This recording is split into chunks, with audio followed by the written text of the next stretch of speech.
the secret Gospel of Judas, revealing that Judas was Jesus' most trusted and important disciple, suppressed by the church throughout Christian history. I was always fascinated with the person in the role of Judas in Christian history. Here's a guy who walked, talked, and traveled with Jesus, was even the treasurer for Jesus' crew. Judas saw the miracles, and according to Matthew 10, probably performed some too. He heard the teachings, he dined with Jesus, traveled with Jesus, and yet he still betrayed Jesus with a kiss for 30 pieces of silver. According to Matthew, after learning Jesus was to be crucified, Judas tries to return the money and then unalived himself by hanging. Acts gives a slightly different version, with Judas using the money to buy a field where he fell headlong, burst asunder in the midst, and all his bowels gushed out. Yummy. Loads of theories why Judas did what he did. Luke and John say he was possessed by Satan. Matthew says it was money. Mark doesn't assign a motive, and the fact is we weren't in Judas's mind, so we don't actually know why he did it. And what Judas did raises hard questions there are not easy answers to. His betrayal set events in motion that leads to Jesus' crucifixion and resurrection, which is kind of important. And if Judas didn't do what he did when he did it, would Jesus have been able to do what he did when he did it? And people have been asking that question a long time, especially these folks called the Gnostics. In fact, they were so curious about it, someone even authored the Gospel of Judas to offer a different reason on why Judas did what he did.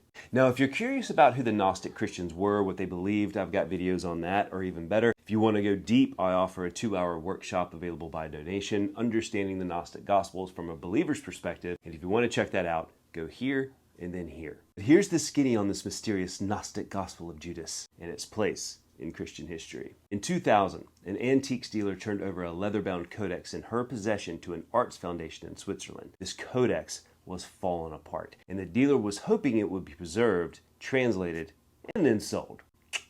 And it was in bad shape. The codex had a history, questionable acquirements, thievery, ransom demands numbering in the double-digit millions.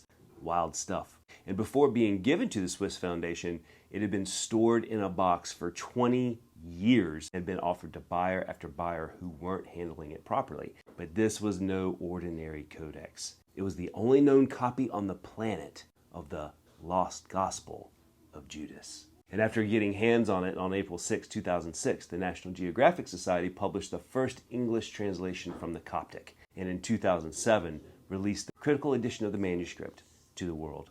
While this copy of the Codex was believed to date to approximately 280 AD, some scholars believe the Gospel of Judas was actually a translation of an earlier manuscript from 130 to 170 AD. And this earlier dating supports its existence during the time of the church father Irenaeus, who blasted this book as blasphemous, heretical, and fictitious history needing to be destroyed. Of course, he may have been talking about a different Gospel of Judas, but just so you know, if he had read this one, he definitely would have said the same thing. The Gospel of Judas is definitively a Gnostic work, as it depicts Gnostic Christian theology from the mid to late 2nd century. The Gospel of Judas is 16 chapters, and it portrays Judas as Jesus' favorite disciple and trusted confidant, entrusted with secret teachings. The surviving text highlights their unique relationship through their detailed conversations, emphasizing Judas' special role and close bond with Jesus. Jesus tells him, "You will exceed all of them, for you will sacrifice the man that clothes me." Which is Jesus telling Judas he'll help Jesus in his quest to free his spiritual self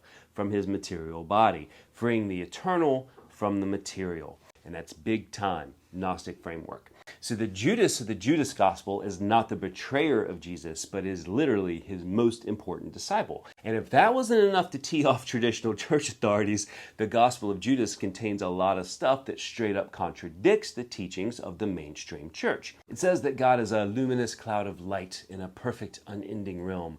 And there's a whole cosmology that's inserted, which I don't have time to get into specifics on, but it includes God creating a group of angels and lower gods who create physical matter in the physical human body, and how man's eventual forgetting of the perfect realm in God leads to corruption.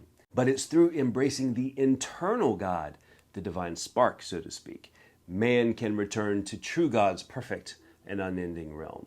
Oh, when the Gospel of Judas mentions that the disciples completely missed the point of Jesus' message as they were focused on the physical, and that they were wrong in teaching that those who were killed in the name of Jesus would be bodily resurrected. The Gospel of Judas really pushes the Gnostic narrative of physical bad, spiritual good, and thus mankind would be separated into two groups: those with an immortal soul like Judas, who sees the God within and enters his realm when they die, or those like the other disciples who will die physically and spiritually at the end of their days because of their focus on the physical and things like sacrifice, physical sin and obedience, and, oh yeah, communion, which was equated with cannibalism. And there's a lot more, but like I said, there's a workshop on that. So do you see why the early church fathers didn't like it? The Gospel of Judas completely undermined all mainstream church and church father authority, which was based off the authority given to the disciples by Jesus in the accepted Gospels. It made complete sense that the church would want to suppress what they considered an extreme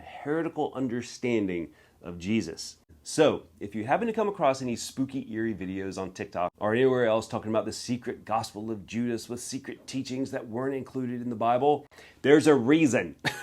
Because the Gospel of Judas pretty much contradicts every other gospel, and it was designed that way. However, the Gospel of Judas is important as it demonstrates the diversity of early Christian beliefs and practices. Ancient Christianity was not as cut and dry as we're often taught today. And again, if you want to learn more about the Gospel of Judas or some of the other Gnostic works like the Gospel of Mary or Philip and even the Gospel of Thomas, from a Christian perspective, I offer a 2-hour workshop, and you can find that right here. Early Christian history, it's wild, man. And it's a lot of fun. So God bless, and see you soon.